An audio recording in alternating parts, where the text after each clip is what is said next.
episode of the Red, White, and You Show with yours truly, the military medium. This episode is being brought to you by Trailblazing Communications, tools for taking back your life.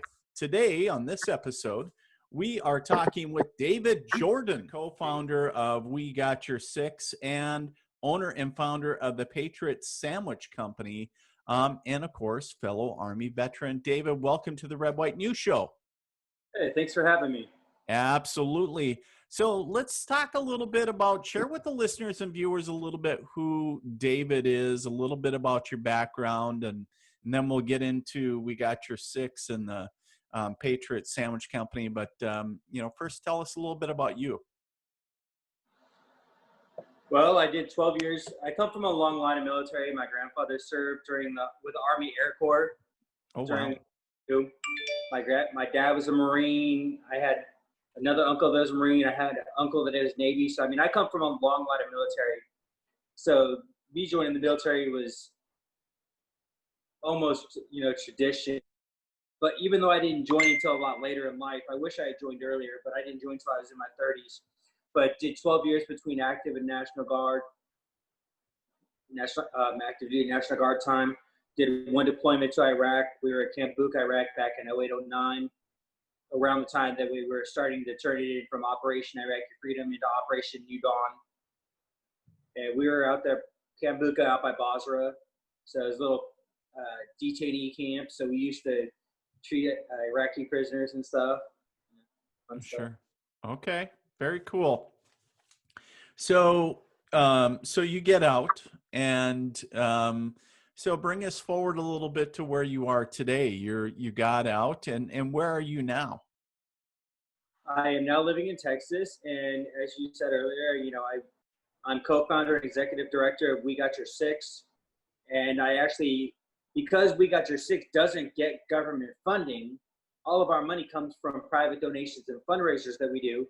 I actually opened up a for-profit business called Patriot Sandwich Company, which is a military-themed sandwich shop located in Denton, Texas, as a way of making monthly donations to We Got Your Six.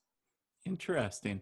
I was going to ask you, how does an Army veteran go from the military to owning a sandwich shop? And that kind of answered that, right? And so go take us a little bit into the organization of how We Got Your Six was formed. So 5 years ago, February of 2015, it was actually started in 2014 into 2015. I had the unfortunate circumstances of becoming a homeless veteran. I was classified homeless for about 5 months, and actually got to the darkest point I had ever been in my life, where I actually contemplated taking my own life. And February 13th, I consider my rebirth date, because that's the date that my cousin actually brought me out here to Texas to help me get back on my feet. But it was the day that I was walking down the road to commit suicide. And are you originally from Texas? No, I'm originally from California, and wow. I was actually living in Kentucky when all this happened. Oh, wow. Okay. All right. But so you were right on the edge of taking your own life at this point. I was a phone call away. Wow. If he had not reached out to me, I would not be here right now. Wow. And it was a dark point that I don't ever want to be at again. I don't ever want to see another veteran get to. Everything I've done in my life and seen in my life, to just wipe it out in a quick little blip, like walking in front of a truck. And at the time, I didn't think about the other lives that would have been impacted by me doing that. Like a lot of people that get to that point. And I came out here to Texas and got my life back on track. Ended up meeting one of my friends, Angie Messerly, who's one of my business partners with We Got Your Six, and James Lopez, who's my other partner. One's in San Antonio, one's in Houston, and then I'm up here in Dallas. But we created this organization because when I was homeless, I saw how little the shelters actually do and how little some of the programs do for a lot of the veterans out there. They put a small little time cap on them. A lot of your programs out there only 3 to 6 month programs. Really? Yeah. Now here's a couple of things I'm going to ask you. Do you know how long the average homeless veteran is homeless? I'm gonna guess anywhere from 2 to 4 years. You're close, 4 to 7. Wow, isn't that now, staggering? Now, do you know what the highest age group for homeless veterans is? Ooh. I want to say around 73, but of course, I don't know if that's accurate or not. 45 to 60. Wow. And that has been the highest age category since 2013. That they know of, though, right? That's been reported. That's on record. Okay, that's on record. Back in 1994, the Department of Veteran Affairs created the Challenge Survey. And they do this Challenge Survey every single year. And the Challenge Survey was created by the Department of Veteran Affairs to track the homeless veterans in our community. And this is a national statistic. Okay. So they go out and they've got people doing these polls, and this is where these numbers come from. And I've got the reports from 2013, 2014, 2015, 2016, 17, and 18. Wow. 2019 numbers won't come out until about July or August. Sure. But then I'll get those too. But I get those reports every single year and match the statistics to what I've had from the year before. And 45 to 60 is always the highest. Next, 18 to 25 is actually starting to catch up some though. Why do you feel that the late age group is so high? Do you have a theory on why that is? Well, there's no real one rhyme or reason why. Sure. My guesstimate would be the fact that a lot of these guys are your Vietnam era and Desert Shield, Desert Storm era guys. First Gulf War and ending of the Korean War and Vietnam era guys. So they got discharged for whatever reason. They might not have been, as you know, PTSD didn't become a clinical diagnosis until the early 2000s? Right. 2010, I think. So you have all these guys that had all these psychologically stress issues that didn't get classified with PTSD or anything like that, because at that time it wasn't a clinical discharge. It wasn't a recognized discharge. So a lot of these guys don't know how to go through the channels to get their discharges altered to be able to reflect PTSD and other psychological issues they might be facing these days. Either that, or they've just been screwed over by the system so much that they don't want to fight with it. Right. Do you feel that a big part of the numbers was the latter part? They've been screwed over for so long. They're like, screw it. They don't care about me. Nobody else cares about me. Screw it. I'll just go off on my own. And there's a lot. I think that is a big part of it. I mean, in my heart, I think that is a big part of it. And, having dealt with the VA before and several different instances, and some of the other people I've had to work with over the last 4 or 5 years of running We Got Your Six, I've run across all kinds of horror stories. Other friends of mine that are veterans from different branches or whatever. I hear some of the nightmares and horror stories they have to deal with the VA. And yeah, sometimes these guys just get fed up with getting the runaround, and they feel like they're running around chasing their tail. Right. And they get fed up and they get tired of it, and they don't have, they might not have the time, they might not have the resources to be able to actually fight it, and they might not even have to reach out to. That's Right. over the last 4 to 5 years, I've built up a very extensive network of people that can help with different aspects of my homeless veterans causes. Well, it's interesting you bring that up. So we got your six. Is that basically focusing on the homelessness issue facing veterans in your area? That's all we work with is homeless Okay. veterans or risk of becoming homeless. Our Okay. goal, Or the risk. Okay. our goal is obviously prevention. Right. You know, if we can cover a month or if we can cover a month of your rent to keep you from losing your home until you can get Right. back on track, that's what we'll do. If you're the sole provider for your family and we gotta fix your car up to make your car function to where you can get to and from work, we'll help you with that. Nice. But I'm in the process of we're going to be building 4 facilities here in Texas that between all 4 facilities, pardon me, we'll be able to house about 12, right around 1,200 people. In each facility or total? All 4. Each one is Wow. going to be barrack style housing, 4 floors, just like in the military, 4 floors, 4 quads, each having 25 beds, with which each floor having a supervisor. So it actually works out to 416 people in these barrack style housing. But you got 1 floor supervisor, making sure that everybody in that barracks is maintaining cleanliness standards and, Nice. health and inspection and, stuff like that. Right. Right. But basically, these guys live in these barracks and go through a 2-year transition program. Wow. So is that giving them the skills to help reintroduce them in a sense or make them marketable within the what does that program do? So the first year of the program actually covers what you were just asking about. The reason it's a 2-year program, it could take anywhere from 3 to 6 months just to break through the psychological issues these guys have to deal with. Right.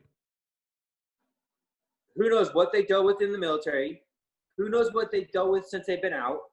Who knows what other demons they have to fight and deal with that nobody's going to understand?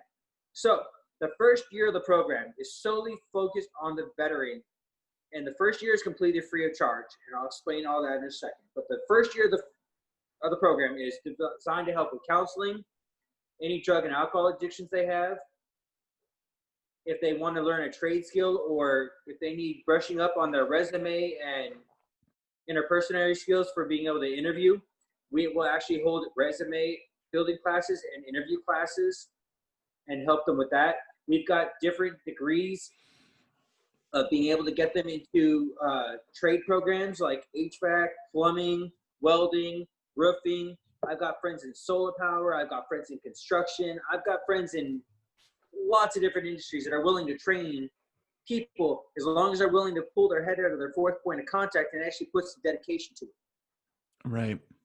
So the first year we help them get all of them well-grounded, mentally, physically, emotionally, psychologically grounded. Then after that, we start helping them get jobs and transportation in the community. Now, after we help get them jobs and transportation in the community, we start the financial management and budgeting side of the class. Because if you've been homeless for 4 to 7 years, you don't know how to manage any money. You get this money coming in, you get excited, you're, woohoo, I get to go get alcohol. But we want to curb that. So what we do to teach them responsibility, we start charging everybody $500 a month rent and $60 a month for a utility. The $500 is due on the first. It's late on the third. On the fifth, they get a $50 late fee. Just like in the real world. Sure. On the 15th, they get a bill for $60. They have to pay their $60 a month utility bill. Now, the great thing about this is the money that we're collecting from these veterans goes into a savings account for that veteran. And when they graduate at the end of the second year, they get all that money back. And Nice. they get that money for apartments, furniture, food, deposits, things like that. Sure. But now they have the comprehensibility to know of what it's like to have to pay bills again. Sure.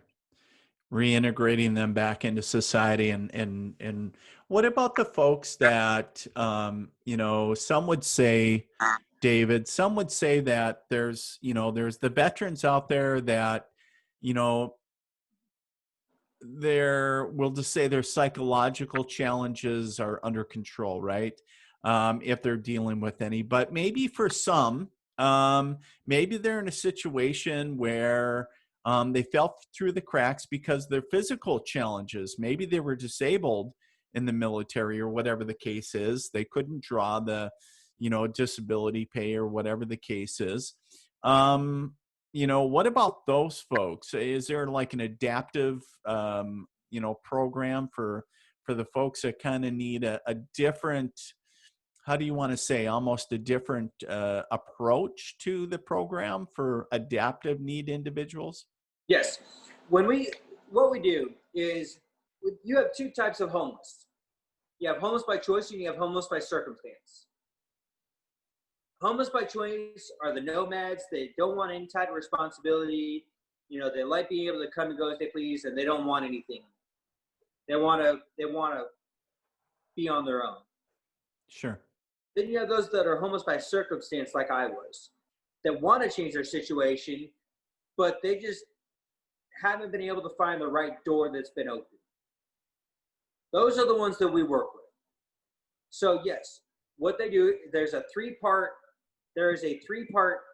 application process, or integration process, let me say.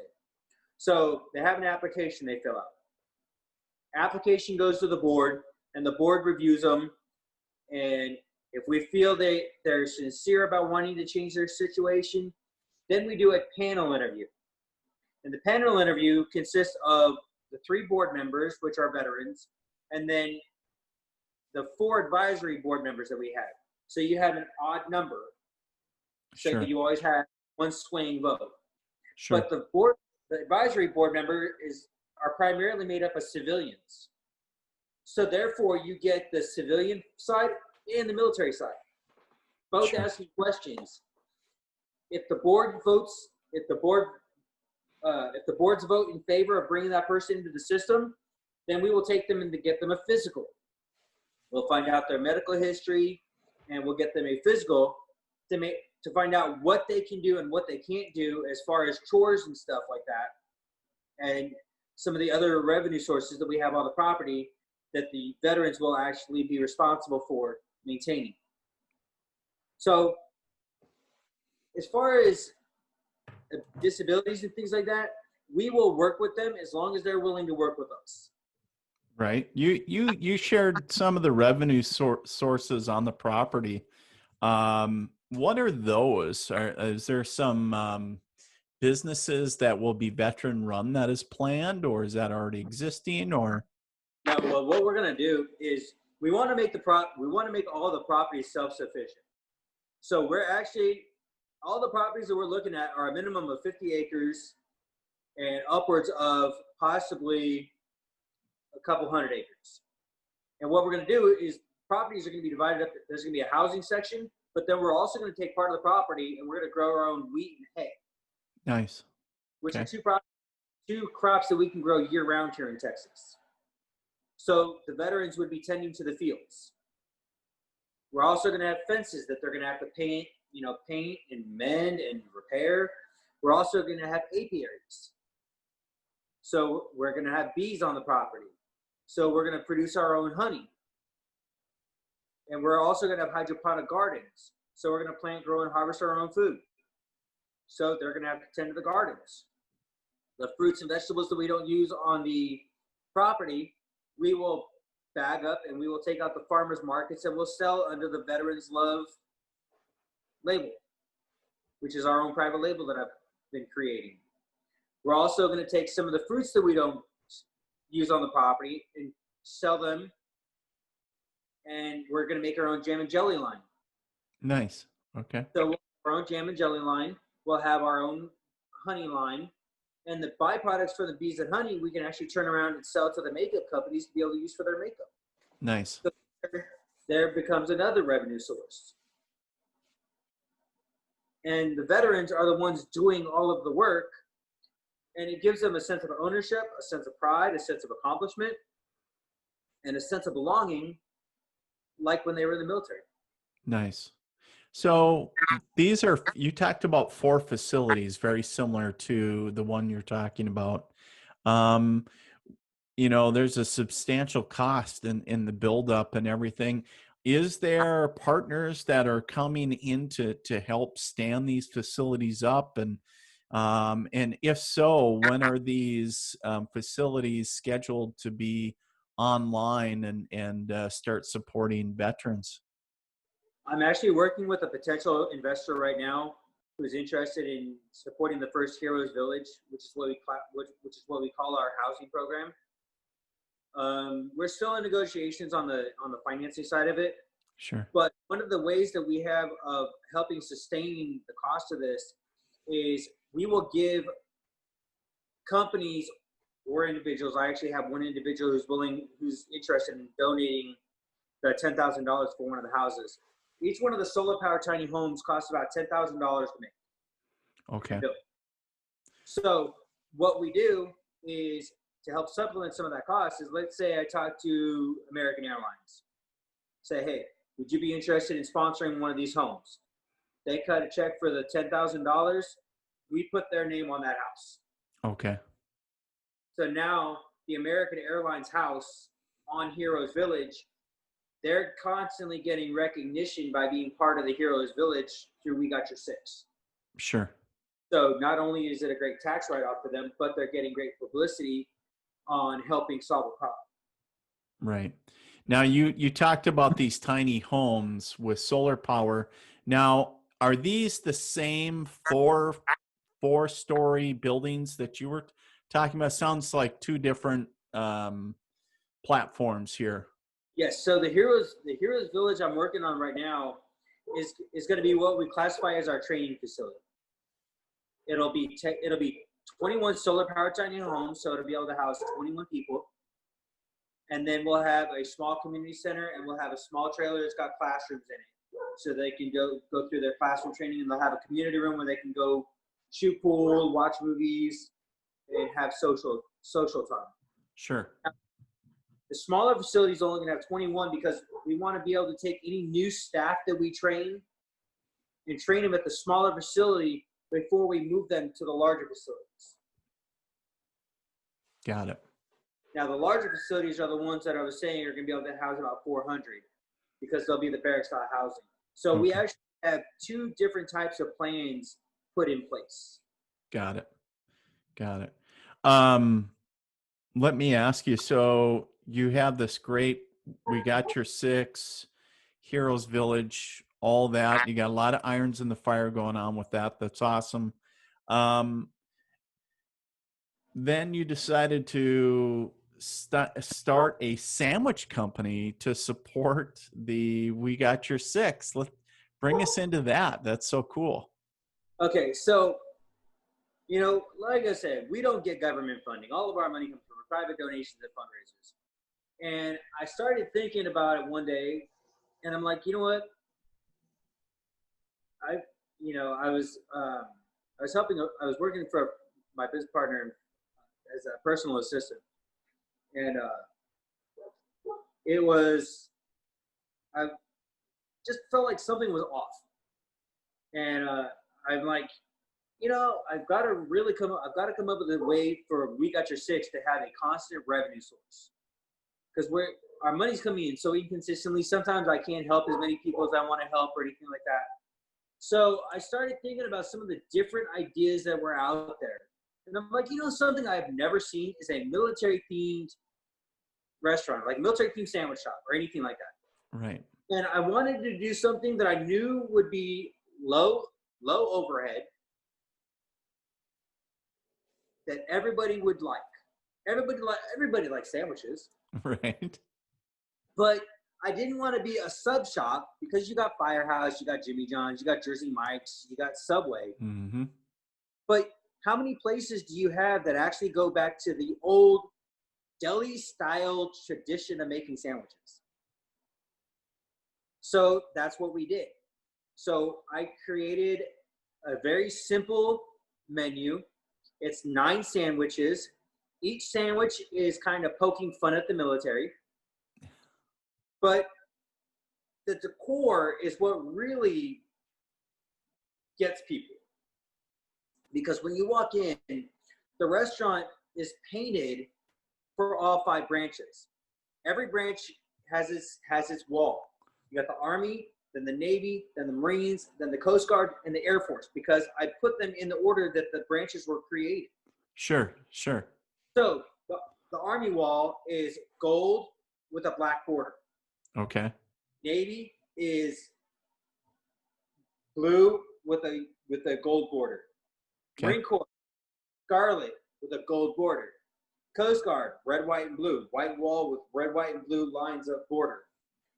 Air Force, blue wall with the yellow with the border. Yeah. And then it's got the emblems, each branch's emblem in the center of the wall with the branch song, explanation behind how the branch was created, and the branch creed. Very cool.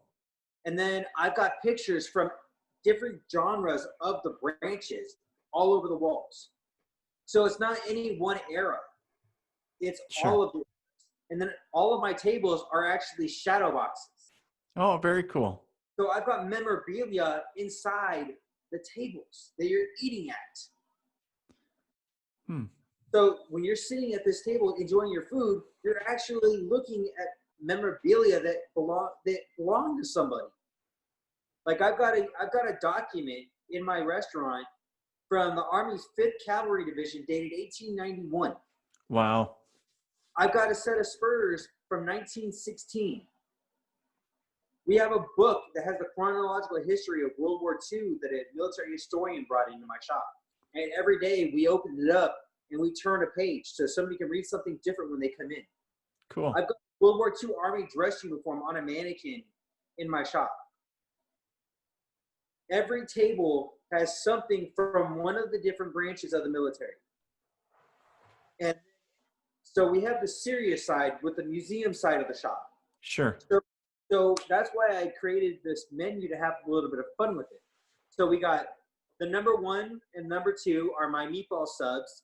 You got Private Meatball and Fiery Napalm. And the spaghetti sauce for that is my own recipe. I've been doing that recipe for over 20 years. Then we got Pogie Bait. You got Better Than an MRE. You got Into the Wild Blue Yonder. You got Queen of the High Seas. You got In the Trenches. Flying Leatherneck. So it's got every branch nicknamed. I love it. On top of that, we have 8 different custom sauces that I've created.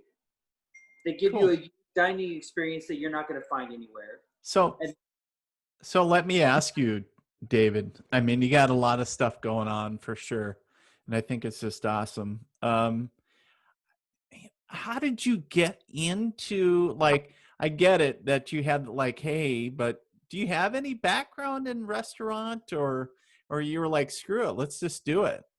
I've worked in the food industry off and on for 20 years. Okay. So, okay. Yeah, I like to cook, and I've been playing with food almost all my life, in some way, shape, or form. Okay. It was just interesting, talking about, your own creation of sauces and different meatball subs. And well, it's funny, when I made all of my sauces, a lot of the problems a lot of restaurant owners make is they think it's all about them. Sure. When I created my sauces, I made my sauces in my little 3-quart Ninja in my apartment over in Frisco, Texas. And whenever I made a new sauce, I put it into a sauce bottle, and I went to the local bar with a box of spoons and said, "Hey, Dustin, hey, Abby, I'm here. You mind if I do some taste testing around here?" And they're like, "No, go ahead." And I would give them the first samples. I'd open up the box of spoons. I'd let them take out a spoon, and I'd put some sauce on the spoon, and I'd have them taste it. And when a majority of the people liked my sauce, that's when I went with it. If I had a majority of people that didn't like my sauce, then I went back to formula and I worked with it again. Nice. Okay.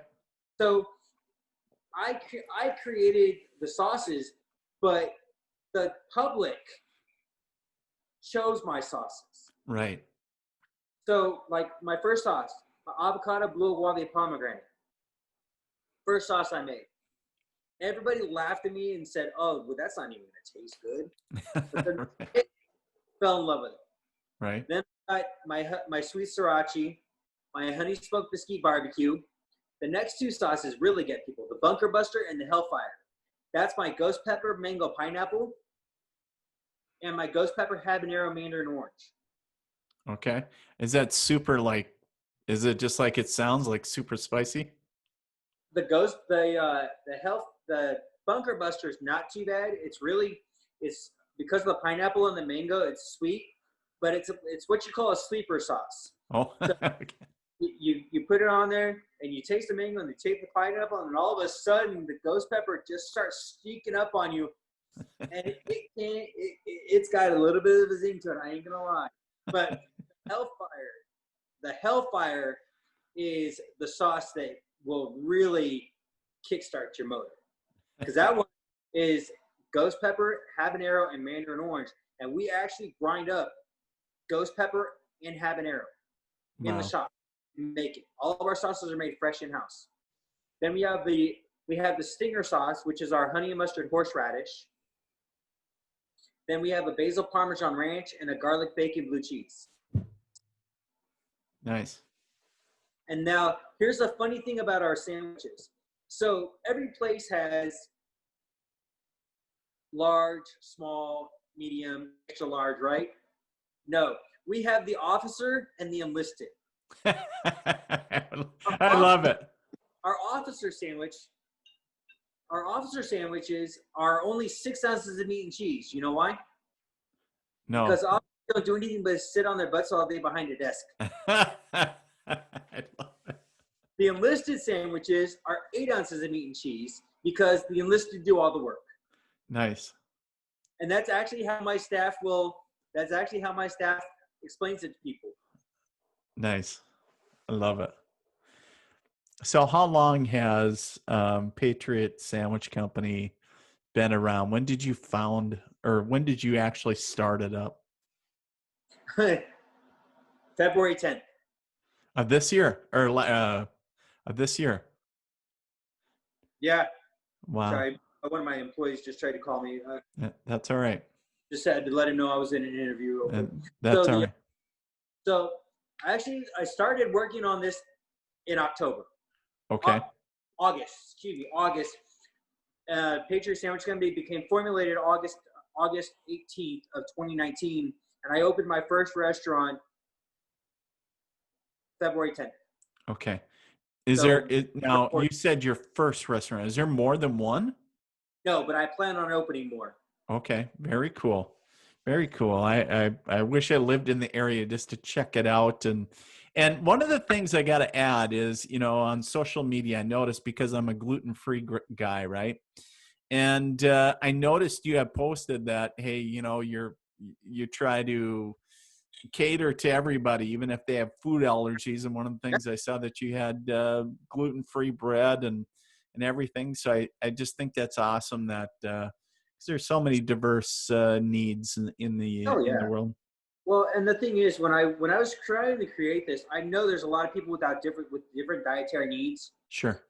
I didn't want anybody to feel like they were being excluded because of our menu. So we were using Udis. Sure. Which it's a low quality gluten-free bread, and it falls apart. So I wasn't happy with it. So I started researching the top gluten-free breads. Yeah. And I came across Star, and Walmart actually sells it. Yep. So I went over and picked it up, and we actually have, because of one of my customers, Miss Busby, she has celiac disease. Mm-hmm. And she actually came over and educated my staff on the proper handling of gluten-free meals. Nice. We actually have our own little bin that has its own dedicated knife, its own dedicated cutting board, and we keep the gluten-free bread in there. And then when we have to make a sandwich for a gluten-free person, we actually go into the refrigerator and get some of the meat, some of the vegetables from the back so that they haven't been touched by anything else. So there's no cross-contamination. Oh, okay. Yep. Well, and I know that some people that have severe allergic reactions to celiac can react just by touching it. So I know Right. some people like me that are very, I mean, you just can't eat like a piece of bread, but I could touch it all day long. You know, I could roll around in it for all I care, but not going to bug me. But so yeah, it's, you know, there's people on all different spectrums. So so let me ask you. So this company was really founded to provide the financial backing for this vision that you have, or you know, this mission, and how is it doing now? You started this in February. It, you know, was earlier than that, but you know, really we're talking March was here. You start this up and get going for about a month, and all of a sudden, kaboom, the pandemic hits. How has that been affecting the Patriot Sandwich Company? Well, as you can guess, I mean, it really hit us really hard and really bad Sure. because, you know, we went from doing X amount of dollars a day, you know, to making almost nothing. Ended up having to lay off all my staff. Ended up having to cut my hours. I mean, we went from being open 7 days a week from 10:30 to 9 to being closed on Sundays and 10:30 to 7, 6 days a Wow. week. Had to lay off all my staff. Only my managers and I were working.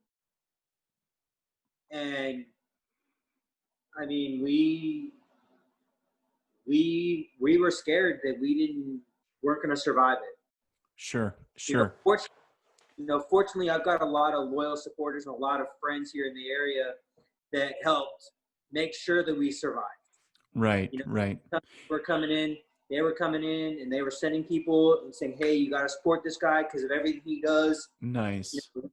You know, and because of my story, it really touches a lot of people, and they see what I'm trying to do. And they see that it's not just about, I'm not some guy trying to make money. Right. I mean, right. I give you a 6-ounce sandwich for $8.50. Right. So you know it's not about the money, because I can easily charge a lot more for a 6-ounce sandwich. Right. Right.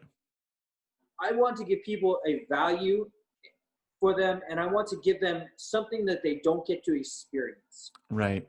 When you look at the fact we've been at war for 25 years and then some, because it actually started, Desert Storm started in '89. Yeah. Okay. When you look in the news, what do you see? You see war. You see soldiers committing suicide. You see soldiers getting killed. You see destruction. And what's at the center of it? Our military. Unless you've served in the military or you come from a military family, you don't know the human side of the military. You see what you see in TV, news, movies, etc. Our shop brings that human factor to life. Right. It's pictures of people who actually served on the walls. Not pictures you see in a history book. Right. People who served. So you come in and you get an educational experience. Plus you get to have a great meal. Plus you get to get back to the community. In fact, during this pandemic, we have these things that are called KP kits. Now a KP kit is $20, and it's enough meat, cheese, bread, and sausages to make 4 sandwiches. For every KP kit somebody bought, I donated a kit to the community. Nice. We took out, we had 64 kits bought. So, well, we had a total of 32 kits bought, so we donated 32 kits. But we took 64 kits out to local hospitals, fire departments, first responders, ambulance services, emergency rooms, taking care of the people who were on the front line, you know, the healthcare providers and the emergency first. Right. Right. Nice. Took food out to them. Nice. Probably next weekend, we are going to be taking close to about, we got your six purchased about 25 meals. So we're going to be taking 50 meals out to some of the homeless veterans here in the Denton area and the surrounding counties. Nice. Giving out meals to the homeless veterans. Nice. Okay. Very cool. Well, you know, one of the things, David, we talked about this, and we'll let the cat out of the bag, and people figure it out well before this ever airs, because your episode is going to air probably around the end of October, because of our list is so long with episodes. But, you know, we had talked about the military medium, or doing what I do, partnering with you guys, the Patriot Sandwich Company, as part of one of the stops, and as part of the Red, White, and You tour stop. And, you know, as far as you guys, you know, selling the tickets that way, you know, they cover a cost of a meal, and then also the other proceeds go towards the company to continue doing what you guys do. And I think that's so important, for organizations not only like yours, but yours to continue doing. And that's why I'm so excited. That was one of the first things when I decided to do something similar. You were one, when you had posted, I think somebody had talking about box meals. I think they were basically, Yeah, our lunch boxes. Yep, lunch boxes. So our sandwiches are big. Yep. I mean, we have people that have trouble eating a full sandwich. Sure. Even a 6-ounce sandwich. Sure. So what we did is, you know, sometimes people are in a rush and they might not be able to eat a big sandwich like that. So what we've done is we've created what we call the new recruit menu. And the new recruit menu is we've taken 4 of our more popular sandwiches that are still cost efficient for us to make. Sure. And we turned them into lunch boxes. So instead of getting a 6-ounce sandwich, you only get it's about a 2.5-ounce sandwich. Okay. But you get a sandwich, a bag of chips, a granola bar, and a 12-ounce soda for $7. That's a great price.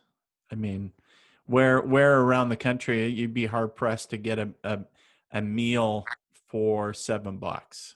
I mean, you know, so I think that's just awesome.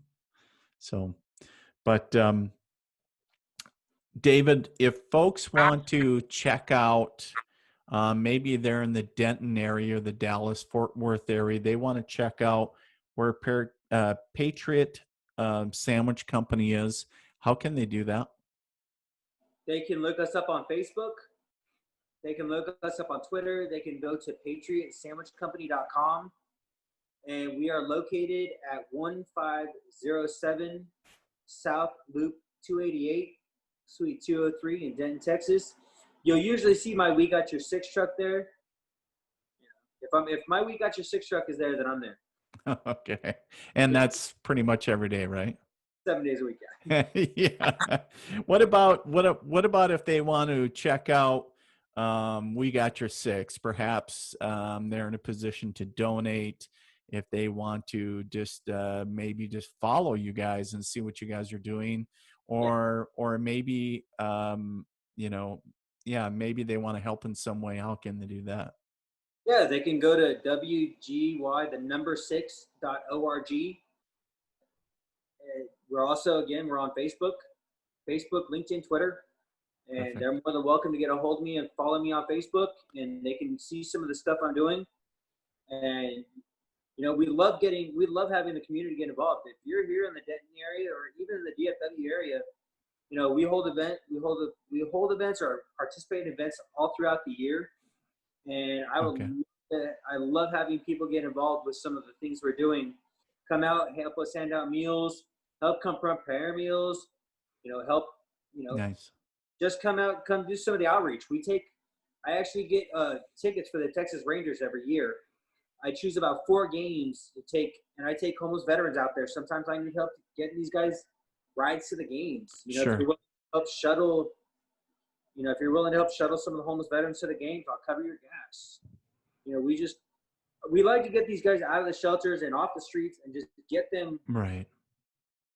some type of normalcy in their lives. Right. Right. People take it for granted sometimes. For a guy that isn't from Texas or hasn't been there yet, physically, how far is Denton from Dallas? I want to say about maybe 45, maybe 50 minutes. Okay. It's really not that far. I mean, and it's considered part of the outlying area of Dallas-Fort Worth, correct? Yeah, because we're Denton County. Okay. I mean, it's a straight shot right up 35. Okay. Right into Dallas. All right. Well, my guest today is David Jordan, co-founder of We Got Your Six and owner and founder of Patriot Sandwich Company in Denton, Texas. David, thanks so much for being a guest today on the show. It was an honor and a privilege. And I'd be remiss if I didn't say thank you for your service and thank you for what you continue to do, not only for your community, but for the country in general. Thank you as well. You bet.